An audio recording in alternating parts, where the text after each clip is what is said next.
Ce qu'on a vu hier à Benghazi, c'était le rejet quasi total des propositions de l'Union africaine et de Colonel Gaddafi par les dirigeants rebelles. Pourquoi? Parce que pour ces dirigeants rebelles, ces propositions ne correspondent pas du tout à leur demande centrale, c'est-à-dire que le colonel Gaddafi quitte le pouvoir et ses fils aussi. En même temps, il n'est pas question d'arrêter les frappes de l'OTAN qui sont obligatoires pour protéger les civils en Libye selon les dirigeants. Et en même temps, pas question d'arrêter pour ces civils le droit de se manifester dans la rue et de poursuivre leur rébellion.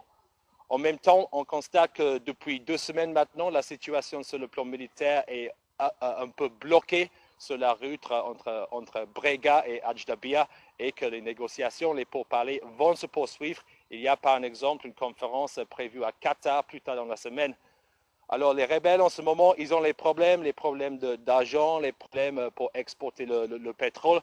Mais ils savent qu'à terme, ils ont fait pas mal d'amis sur le plan international. La situation devrait s'améliorer, surtout sur le plan pétrolier. Les Qataris, par exemple, ils vont les aider avec l'exportation du pétrole.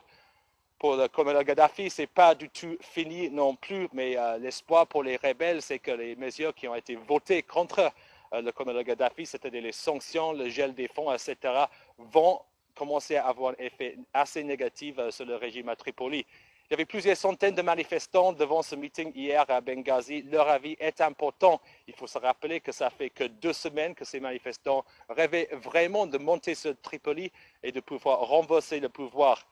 Donc, pas question pour ces dirigeants rebelles pour l'instant de donner l'impression qu'ils négocient avec ce pouvoir.